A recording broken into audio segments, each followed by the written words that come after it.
can hide. Silent footsteps crowding me. Sun and darkness, but I can see. No sugar tonight in my coffee.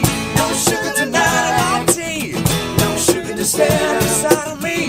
No sugar to ride with me. Down, down, down, down, down, down, down, down, down, down, down, down, down, down.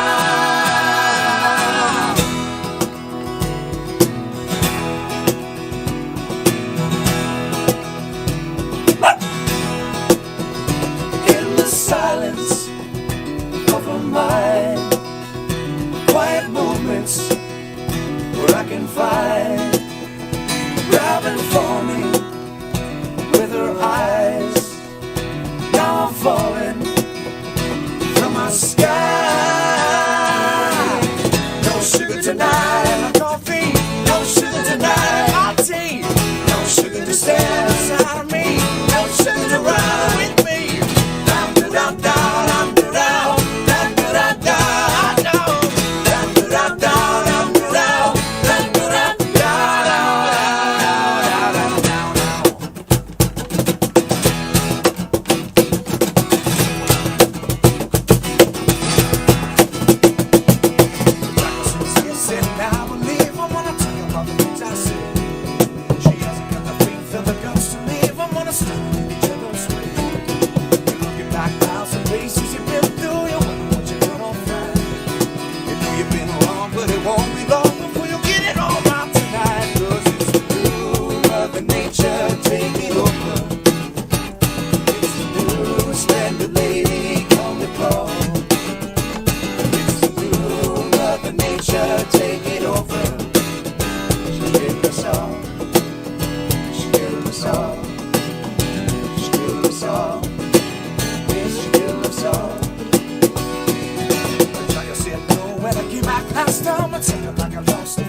All right, everyone. I hope that you have had a great evening, and especially if you got to see the first presidential debate here at Case Western University in Ohio.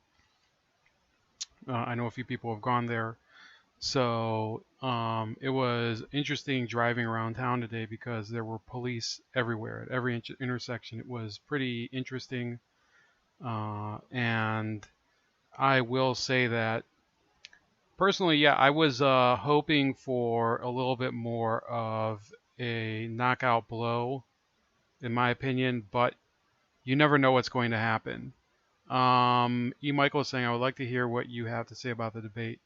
Yeah, there are a number of things I think I will say that might be expected. Of course, talking a little bit about just the sniping between the two. I do think that Donald Trump went in there with a little interesting of a strategy, trying to probably get Joe Biden off of any sort of rhythm and stability.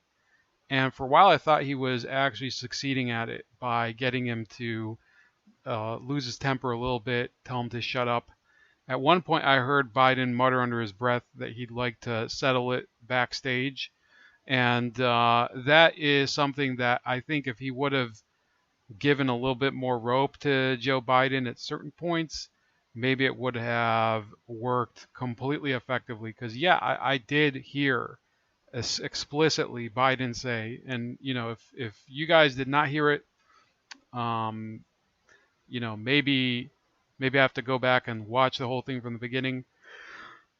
But yeah, I heard him say, "Oh, I'd like to sell this backstage," and that type of talk from Joe Biden really does show that Trump did get under his skin at certain points during the debate. But that's not the only issue that we have to talk about. We have to talk about the fact that the topics that were discussed, I would say, were not necessarily ones that played to Trump's strengths.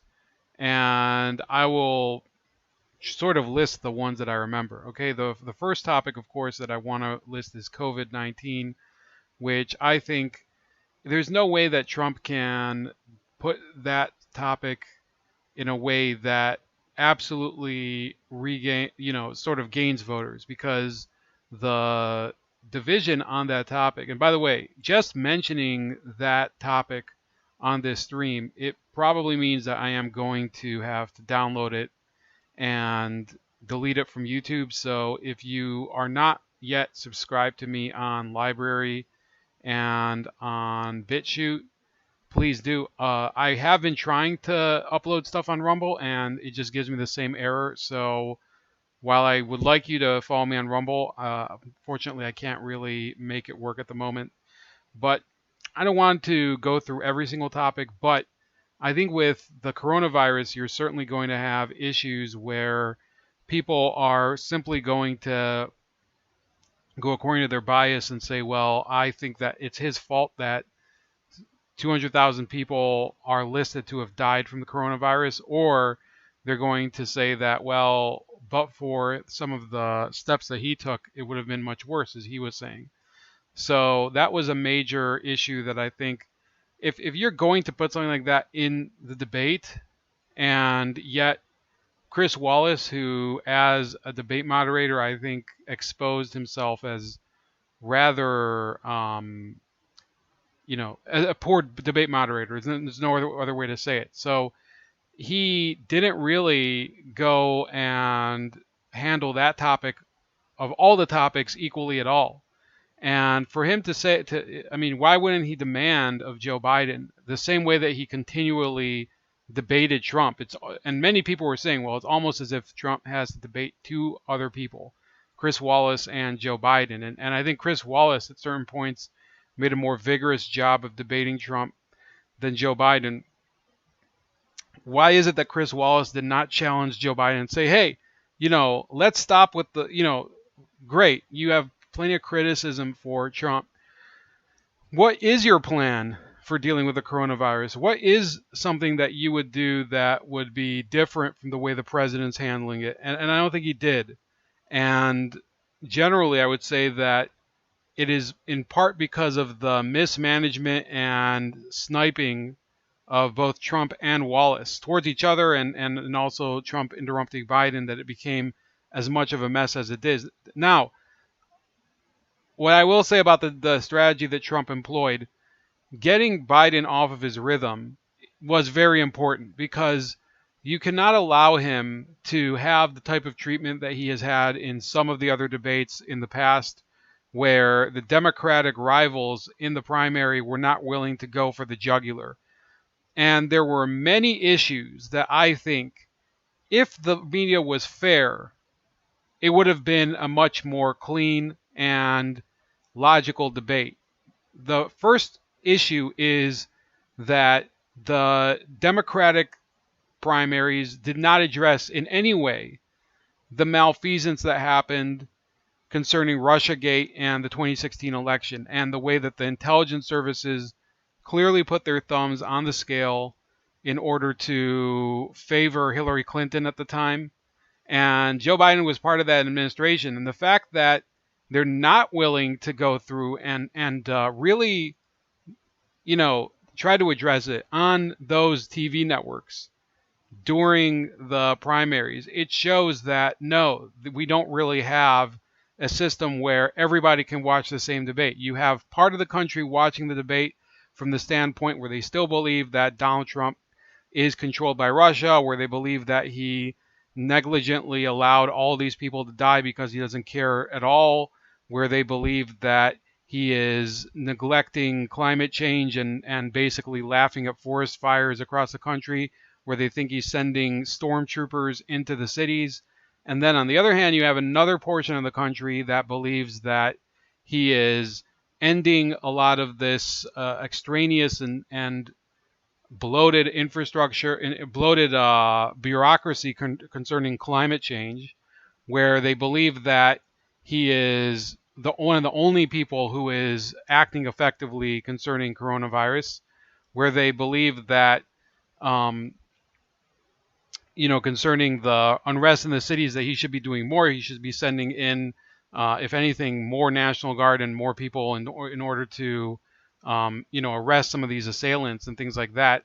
And that is really one of the problems. And most importantly, to start with one of the other topics, the other portion of the country also sees the facts as they are concerning the Russiagate conspiracy, which is that no, there is no tangible evidence that the president was in any way colluding or collaborating or whatever you want to say about him with the Russian government in order to steal the 2016 election. Never was any evidence, and in fact today apparently it surfaced that the Clinton campaign was informed by intelligence agencies in 2016 that there was this possible angle that could be taken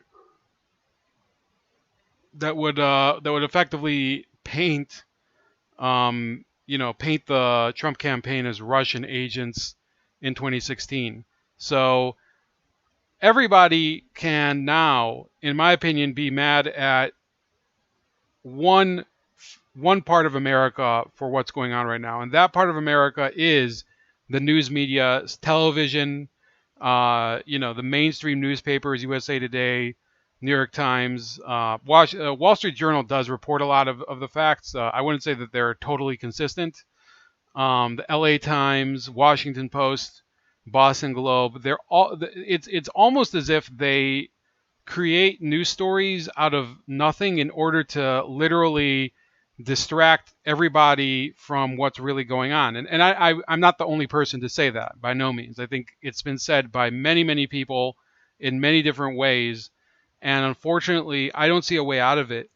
And yeah, I think regardless of whether you're on the side of the people who looked at the debate as if Biden was exposed, or looked at the debate as if, oh, this is more of the same, Trump yelling and being uncivil, I think we can all agree that this debate is a reason for us to be concerned about the future of the country, the future of the different places where we live. I mean, whether you live in New Hampshire or you live in New Mexico, I think there's a real gulf between the different segments of the country. And I don't think that you could even begin to bridge that gap before the election. And it's probably going to spawn more tension afterward, right? These are wounds that don't heal easily, right? It's been aggravated since 2016. It's not as if since 2016 there's been this movement to say, well, it's time to move on. The presidency was decided in 2016. We have to go forward. We have to sort of move beyond what's been going on. No, everything keeps getting dug up again and again. It's as if the same corpse gets buried and exhumed every day. It's unbelievable. And especially, he did mention Russia during the debate. Joe Biden did, calling him Putin's puppy. He did mention Charlottesville and the so-called lie, and the lie where Trump said that there's good people on both sides, meaning white supremacists. Those are things that Biden has said and that the media has allowed him to get away with, even though it's been addressed. People like Chris Wallace have had it addressed to them repeatedly, and they just don't want to let go because they can't let go. It's the only thing they have left. There is really nothing. Do you realize how many other issues there are going to be going forward but without all the bullshit that's happened in the past that they keep digging up? People don't want to realize that Armenia and Azerbaijan have recently gone into, it looks like a hot war. It could be the start of a regional war. I think with Russia possibly closer to Armenia. Sorry, just a little. It's a little. I'm a little sleepy, so I think I have to agree with E. Michael asking. The debates were kind of late. Do you think they should have been earlier? I don't know. 9 o'clock is a prime time, but it certainly did seem like at certain points it was a very long debate, and it took a lot of energy out of you. So it's possible, yeah. Maybe they could have done it at, I don't know, 7:30. They could have done it at 8. I personally, I was working until well past 8 today, so I didn't have the luxury of tuning in earlier. And by the way, so those are things. Speaking of work, me, I've been working a part-time job, and I'm sure a lot of Americans would have liked much more robust and specific discussion of the economy, which did not happen. Partially thanks to people like Chris Wallace, who don't really know how to actually handle a debate about the economy. They want it to be more about who's to blame for what. And I just think it was just a total travesty. And apart from that, I would, I'd like to reiterate. This is something I wanted to harp on a little bit. I don't want this to be too big of a, too long of a stream, but the content of this debate and the tone of the debate and the way that especially Chris Wallace and the media have covered it, it shows that there is a very basic fact that people are ignoring, which is that the 2020 Democratic primaries did not really prepare America for a serious discussion. And I say that with all due seriousness. Okay, there were many candidates. There was well over 20 candidates involved in that race for the Democratic nomination. You had people. Now, look, some of them were basically more of the same, right? You had, there was Beto and Mayor Pete, and which one of the two was the more, had the more innovative ideas? I don't think that you could argue that either one. I mean, you have two people with very bland ideas, and so therefore, during the debates, they mostly argued over a lot of topics that were very inane and useless for the broader public. They had a whole climate change town hall. Remember, I covered that in September 2019. I was one of the few people to cover the fact that the entire debate was basically, rigged in order to give the most screen time to some of these environmental radicals. So they wasted a lot of time on garbage like that. Meanwhile, they didn't really, they very much ignored some of the more core issues of the economy, right? There were a couple candidates that tried to make a little bit more of a nuanced point about the economy. Obviously, Andrew Yang. There was Cory Booker, by the way, had this idea called the baby bonds that he ripped off of this professor Sandy Darity, but nevertheless, he did put forward the idea. that's at least something that somebody talked about. Not that it really matters, because he was never really a serious candidate. He never threatened for any serious position in the polls.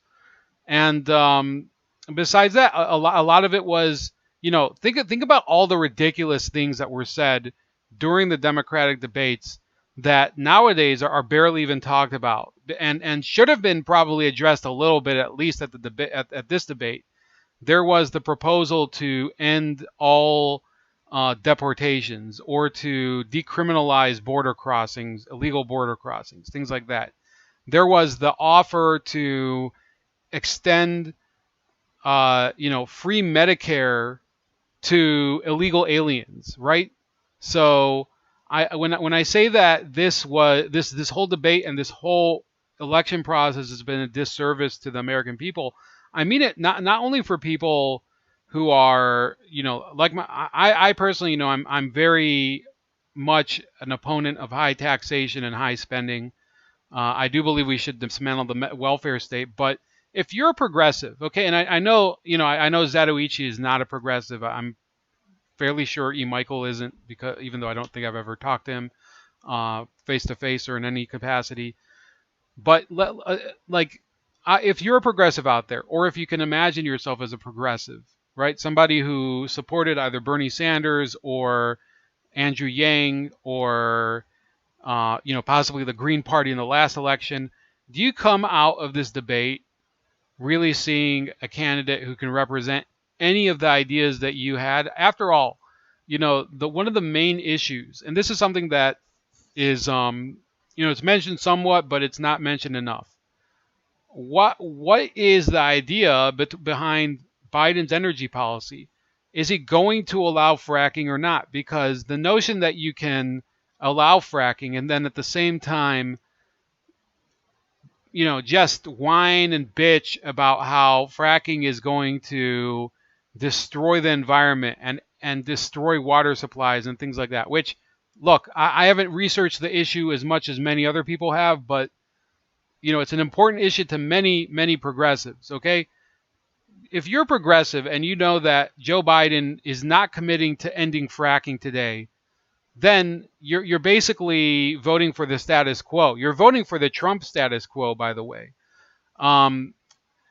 E. Michael says Gillibrand and Klobuchar are the same person. Yeah, a lot of the people in that debate field were interchangeable. They just were not very distinct from one another. And it's just it's sad that you have such a variety of the same.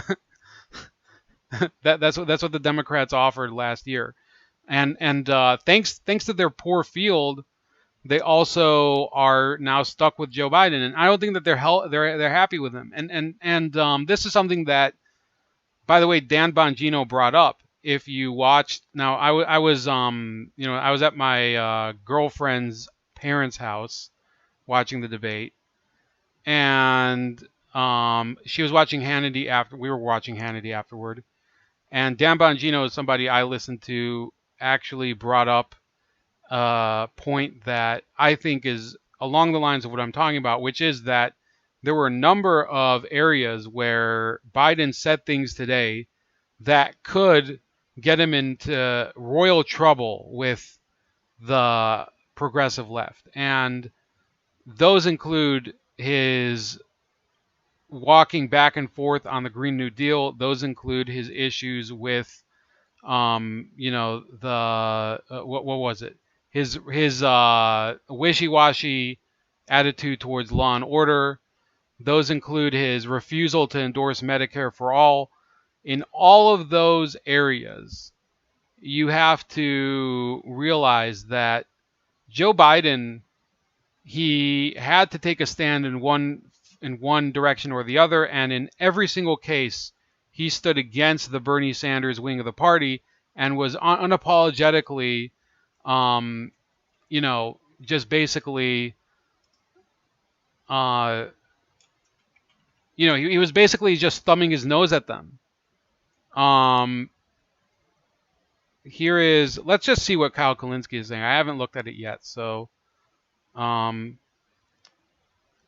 Now, according to his poll, Biden did win by 2-1. And you see that people are saying, oh yeah, he won by 2-1. Now, this is a lot of different voters, but you see a lot of people are just looking at it like it's garbage. Everyone who watched that debate deserves $1,000 a month, according to Yang.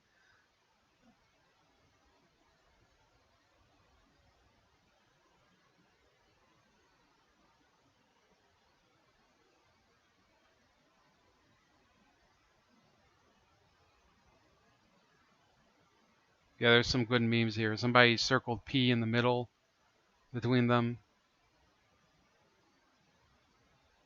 Secular Talk says, so this is Kyle Kalinske says, let me host a debate with our gelatinous POTUS and the sundowning uncle.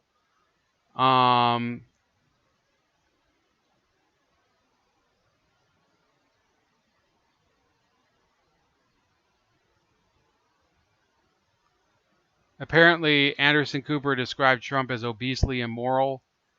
And the people complaining, oh, Bernie Sanders wasn't it? Well, Bernie Sanders bitched out.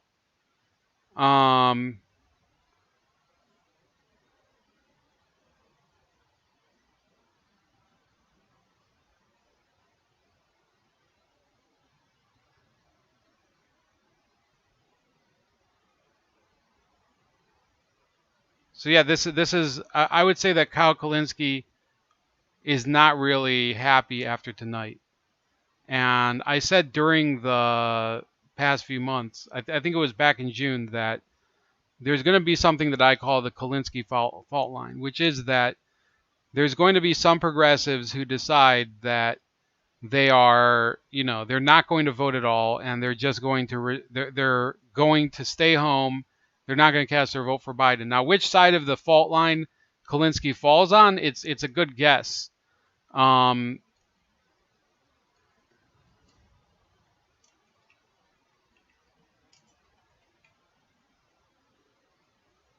apparently, this is something that I found very impressive. Apparently, Telemundo, this is something, maybe you've seen this. Telemundo apparently reported that 66% of their viewing audience supported Trump.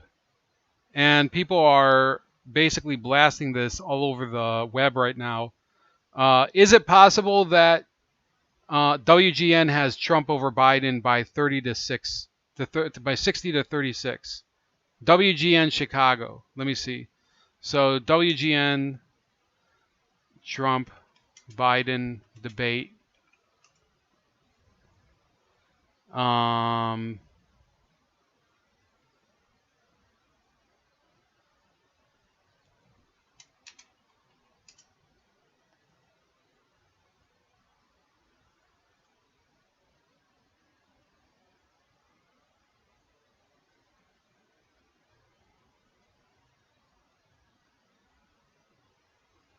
So a lot of people are going to be going back and forth now. Now CNN was saying that actually it was Biden who won by a 2-1 margin on their poll, and I have seen others that have said that too. Hannity just said that a Telemundo Hispanic flash poll has Trump beating Biden from tonight's debate 66-34. You have George Conway, wigging out. A lot of people are really channeling this, and let me see if I can find the WGN poll though, because the Telemundo poll did flash across the screen. So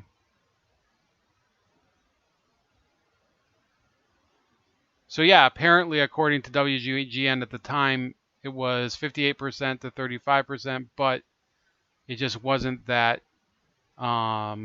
It wasn't necessarily readily available to me. Okay, so CBS has Biden 48, Trump 41%. WGN has Trump 60, Biden 40. Telemundo has Trump 66, Biden 34. The Spectator, if you know, I actually sometimes read The Spectator. Trump 60, Biden 40. So there, and then NBC. Apparently, this is a Michigan specific poll: 52% Biden, 44% for Trump. So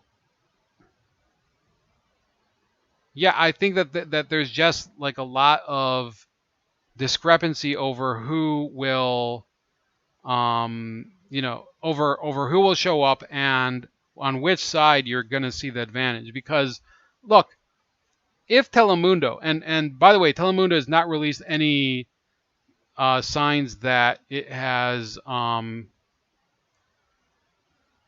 Telemundo has not released any statement that the polls are wrong.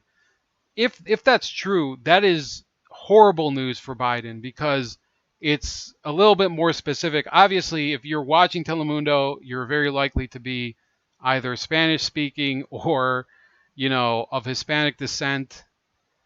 It was probably both of those.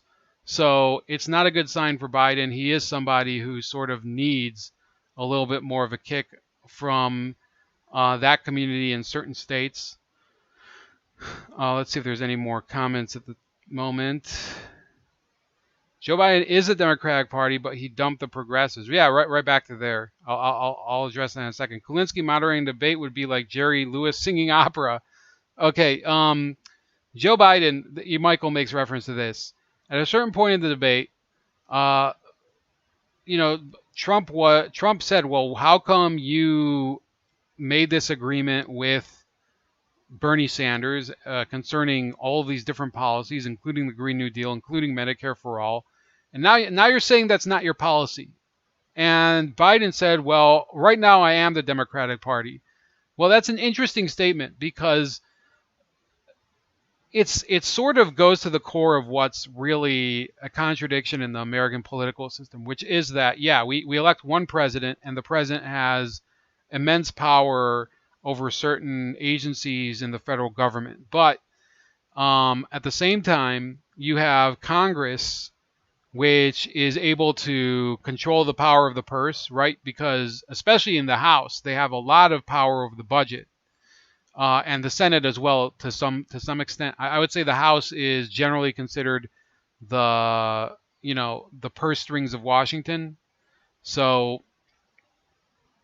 you have the House and the Senate.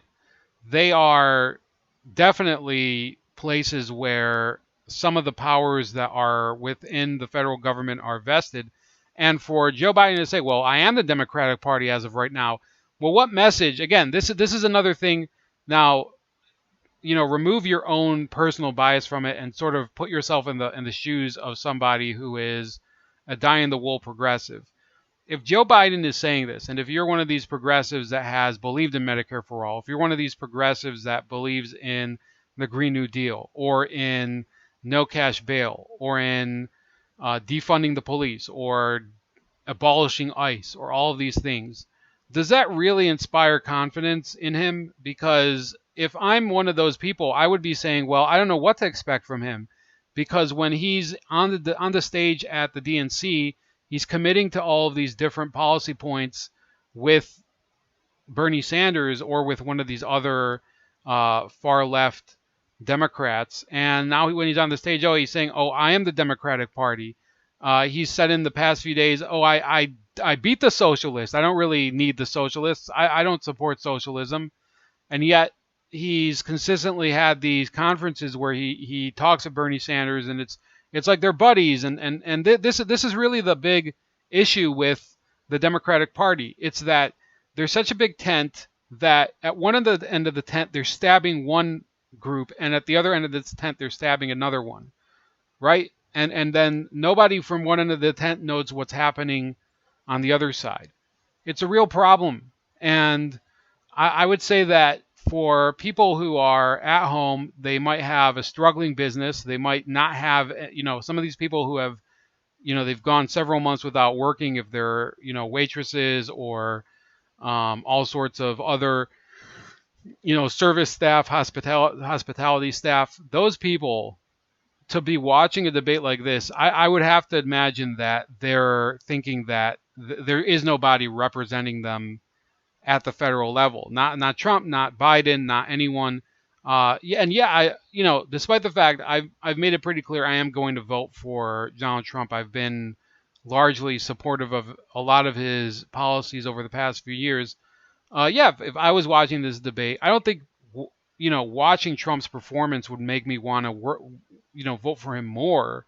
Uh, Aside from some of the comic moments and some of the issues that he brought up concerning Hunter Biden and of course the corruption and taking the $3.5 million from the wife of the mayor of Moscow. I wouldn't say that was a great debate for either of these people. Now, as for those issues, the ones with Hunter Biden and his dealings in Ukraine and in China and all of that, I don't see it as a problem that Trump brought it up. I don't know if it really helped him because in many respects you're talking to deaf ears, right? You're talking to a wall. A lot of these people who are going to vote for Joe Biden, and believe me, I live in a neighborhood. There's a small smattering of Trump signs, and then the rest of the neighborhood, largely Biden signs. I'd say that there's many lawns where there's nothing, or where there are signs for local candidates. But I would say that you're really talking to a wall with a lot of these people. And I can tell you from experience that they're just not looking to actually debate the issues. They're not looking to look at Joe Biden's record. They're not looking to discover his family and what they've been doing. In many ways, the work that people are doing in order to demonstrate just how corrupt and unscrupulous of a candidate Joe Biden is, it's in many ways a wasted effort. And I'm sorry to say that because I'm part of that effort too. I'm part of the effort to reveal this information because I think it's important to document this, have the information available. There are people who are interested. Unfortunately, I think a lot of those people are already either on the Trump train, or they might not be. They might be disaffected voters who don't really believe in the system. I talked, in fact, today to someone who is just completely. There's a person typically not a very not a very grumpy person, but on the contrary, kind of more of a happy-go-lucky person, and he was sounding like completely exasperated by the situation, right? So to watch a debate like this, unless you're entertained by people shouting at each other, I would say it certainly brought up a lot of frustration among people. But I don't know if there was another way. Donald Trump had to go after Joe Biden. He could not softball him, and he could not just lay down on the tracks like Bernie Sanders did and said, "Oh, Joe Biden's a nice guy. I'm a good friend of his. I've loved working with him in the Senate all these years." You cannot do those things. You have to really go for the jugular and be sort of that candidate who decides that they're going for broke. They're playing for keeps. One other thing I wanted to mention, they did bring up critical race theory today, and I did want to actually show you so I actually had an argument last week about my dad with my dad about this, and he was, my dad's a loyal CNN watcher, a die-in-the-wool Democrat. We have, I would say that politics has certainly made it more difficult for us to actually, to actually have like rational conversations, because me and him are just so far apart on literally everything, especially firearms and abortion, that it's almost as if it's almost as if the family, like, yes, the family is in many ways divided, but personally, I would say that this is one of many areas where I just don't have a good just a good back and forth with him. It's just impossible, and I don't know if it ever will be possible. But we discussed the issue of Trump signing an executive order ending the use of critical race theory in federal positions, for sensitivity training. And there's actually, so this is from Portland Community College, and we're going to look at this. So the critical race theory litmus test. So the centrality and intersectionality of race and racism. CRT asserts that racism is a permanent component of American life. So what does that mean? It means that it doesn't matter what you as a person does,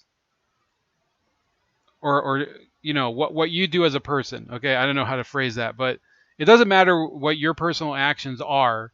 The state of racism, the reality of racism, is it permeates American life so strongly that there's nothing you can do about it.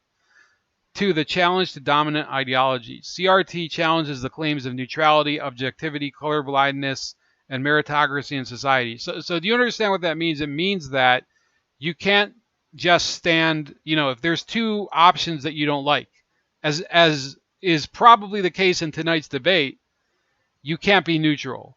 Objectivity. So you can't look at a situation according to critical race theory. So this is the ideology that they're preaching in federal positions. They're saying that you can't look at a situation with a dispassionate eye, sort of with stoicism and evaluate it without some sort of skin in the game, right? So this actually, if we're really being honest here, it actually, these people talk all the time about justice. This actually eliminates the possibility of justice, because how can there be justice without an objective arbiter, right?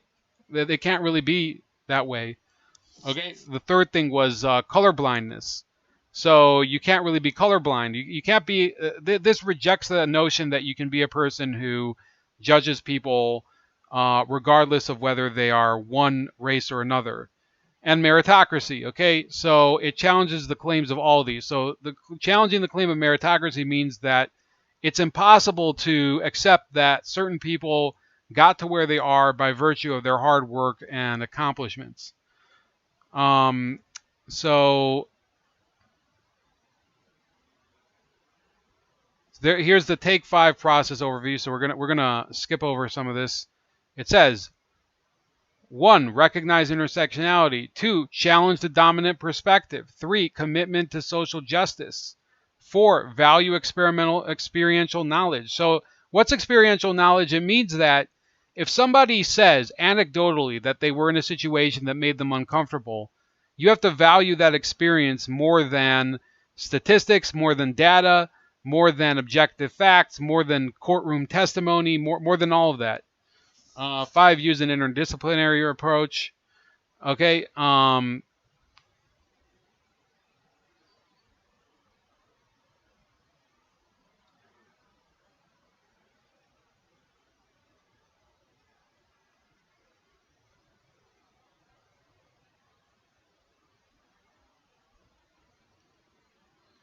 Let's go see if we can find one of these areas that they're actually assigning people. Okay, here we go. Omar is a 17-year-old. This is something that they actually have children read in college, okay? Omar is a 17-year-old first-generation student originally from Yemen. He is attending Portland Community College and identifies as a transgender man. Omar does not feel comfortable with the multi-stall restroom designated for men, as he has encountered harassment, fear, and surprise among other reactions when all he wants to do is go to the restroom. The building where he takes most of his classes only has multi-stall restrooms. Omar has separated from his family community in California and is currently living in his car. He is fearful of talking to the staff at PCC due to his concerns of government involvement. He has confided about this issue to a female custodian. Okay, so the group had to answer the following questions. 1. Recognize intersectionality. With race at the center of the analysis, consider the identities of the individuals who will be impacted by the decision. First of all, what are the implications of race in this particular policy, right? So in the area of transgenders in bathrooms, they want you to ask, what is the role of race, right? B, using the identity cards, list the other identities involved in addressing the issue. So they're literally using identities as if it's like a game of Pokemon, Pokemon cards where you have, Charmander, I choose you, right? And then you have to fight the, whoever the fuck the other Pokemon is. How does PCC currently address this issue? How does that impact the identities involved? D, who has power in this policy? Who benefits from this power? Who has less power? And what do they have to lose in this interaction? So these are actually things that people have to go through in order to, in order to pass one of these ridiculous critical race theory classes. 2, challenge the dominant perspective. Identify inequities involved in the issue and consider what would challenge the dominant perspective, i.e. the usual way of doing things. A, brainstorm a list of ideas that would challenge the dominant thinking or current practice at PCC.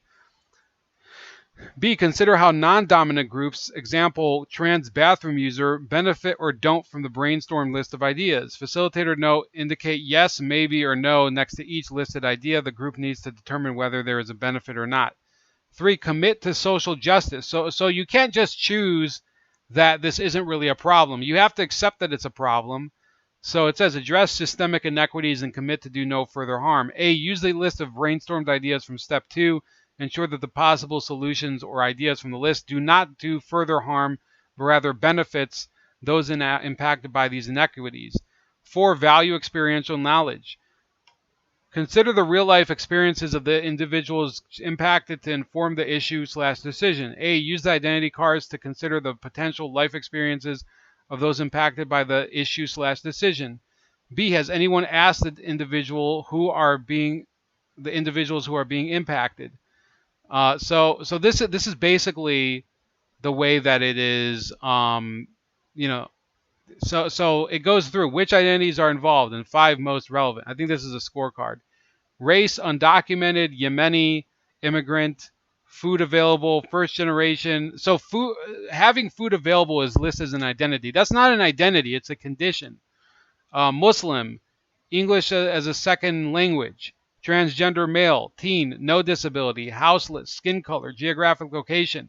So this is the type of training that the president eliminated in many of these, in all the federal institutions.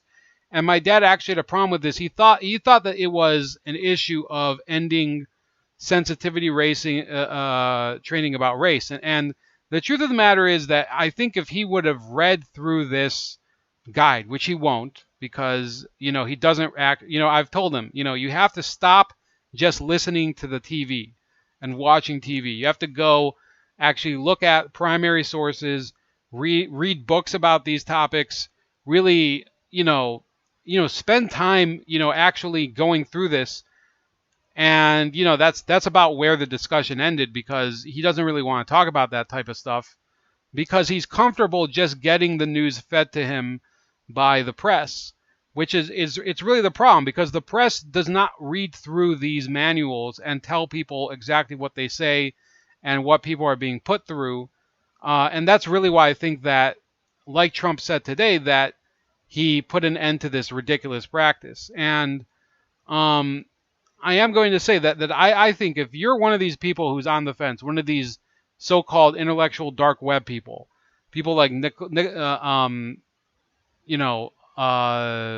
Fatasi, people like Lalo Dagash. I actually watch him sometimes. I think he's usually more on Facebook, but people like Majid Nawaz, people who are on the fence, people like Sam Harris. Sam Harris, I think, is the best example. And these are idiots who have been, for years, they've been complaining about the radical left is making it impossible for us, the standard liberals, to express ourselves. And we can't even have legitimate debates, and everything's become almost like a religion. And you can't even have any sort of rational discussion and all that. And yet they want to actually vote for the guy who is probably going to reinstate critical race theory in the federal government.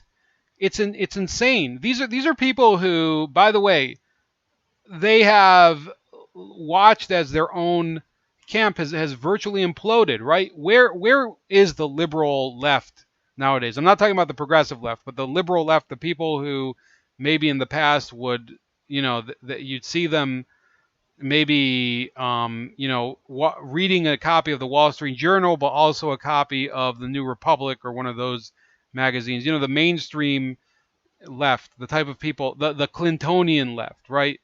Or the people who might have, nominated Al Gore, right?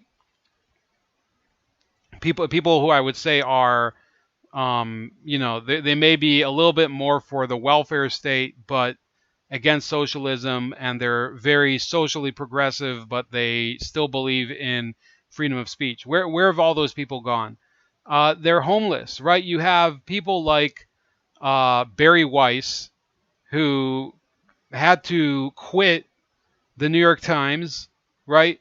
She's basically, she's homeless. She doesn't have. I'm not saying literally homeless, but she's basically adrift in a sea of losing, right? She's adrift in a sea of losing.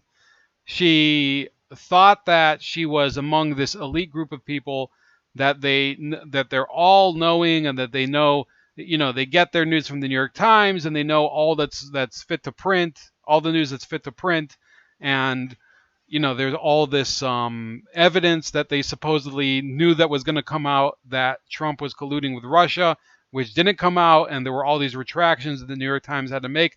So all of these morons like her, Barry Weiss, who is a moron, by the way, and I don't care if people think it's disrespectful. She's an idiot, and she resigned way, way, way too late.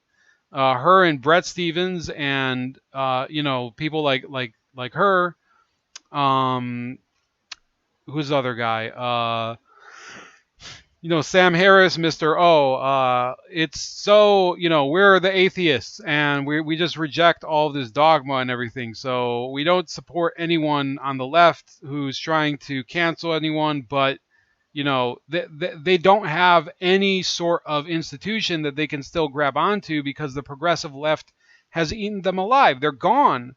You even see Joe Rogan now. This is something I think I'm going to conclude with this. Joe Rogan supposedly was going to have his free speech platform on Spotify, and now you're seeing, and these are reports that have been coming out steadily over the past week or so, day in, day out, there's more and more talk about the fact that the staff at Spotify, the people who are Spotify, middle management people, they want to actually edit Joe Rogan's podcast for content.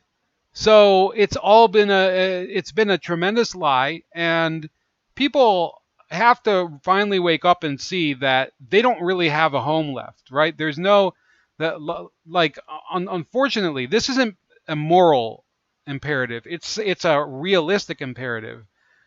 If you choose to vote for Joe Biden, you're basically supporting it. Now you might think you're taking the lesser of two evils, because you believe that everything that Trump represents is wrong, and you're basically settling for Biden because he's the imperfect, and what was the saying is, the perfect is the enemy of the good.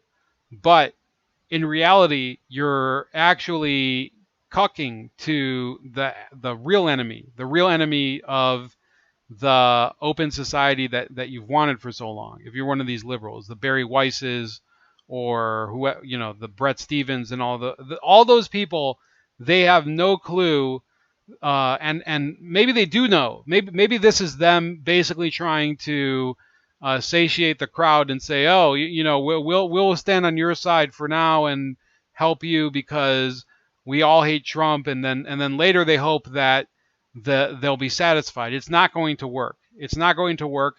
Institutionally, the moderate left, the quote-unquote liberal left, is so weak right now that it's almost as if they don't even factor in. What's the alternative to the progressive left if you're one of these Biden people? It's the corporate leadership. It's the donors. It's the people who aren't accountable to anyone because they don't even have any ideas. They just regurgitate the ideas of the majority and try to work that in. So that's about it. Please like, share, and subscribe. I will probably be downloading this tomorrow and uploading it to BitChute and Library. Hopefully to Rumble. It hasn't seemed to work. Unfortunately, I had a lot of hope for Rumble. I had one video that uploaded there, and since then it's been just impossible for some reason. So again, please like, share, and subscribe, and then subscribe to me on all those other platforms. BitChute, Minds, subscribe.